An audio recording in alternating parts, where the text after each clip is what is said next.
What would you do if you were judged before you even spoke? Before you even moved? Imagine walking into a room and feeling the weight of eyes on you, eyes that have already decided who you are. Not by what you've done, but by what they think you've done. This isn't a scene from a movie. It's happening right now, to people just like you and me. But there's a dark truth, it's not always obvious. It doesn't always have flashing lights or sirens. Sometimes, it's the invisible wall that keeps you out, just because of the color of your skin. Take a deep breath. Let's dive into this. It's 3 p.m. on a Wednesday afternoon. A man named Michael, mid-30s, wearing a hoodie and jeans, walks down the street like everyone else. He's been walking this same street every day for the past 5 years, and yet, today, something is different. The air feels thicker, more oppressive. The man doesn't know why. But then it happens. A car slows down next to him, the window rolls down, and the voice from inside calls out. What are you doing here? Let me ask you this. What if Michael had been someone else? What if his skin had been a different shade? What if the car had been looking for someone, but only him? Michael looking confused, turning slowly to face the car. The thing about racial profiling is, it's so insidious, so subtle, that it's easy to ignore, unless it's happening to you.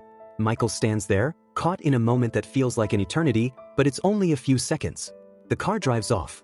The voice fades into the background noise of the city. But Michael's heart is still racing. But the feeling lingers. That moment will haunt him. Because it wasn't the first time.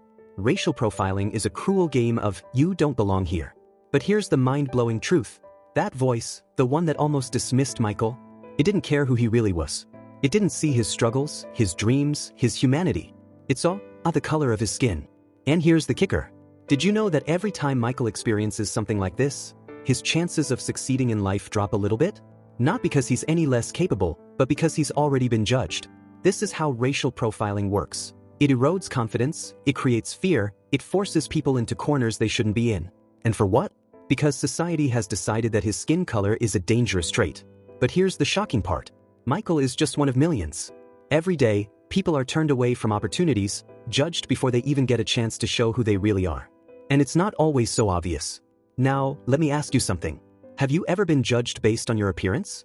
What does it feel like to be seen as less before you even speak? Can you imagine the weight of that? The emotional toll? The years of invisible walls? It's a weight that, for many, never really goes away. But we can change this. We must change this. Because the truth is, when we break these walls down, when we stop judging by the outside, we open doors for everyone.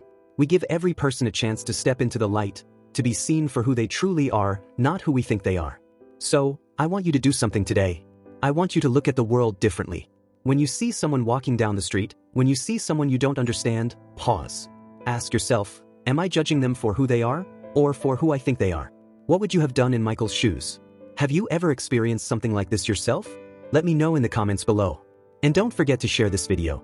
Because if we're going to break the walls of racial profiling, we need to start by talking about it. The first step is always the hardest. But together we can take it and change everything.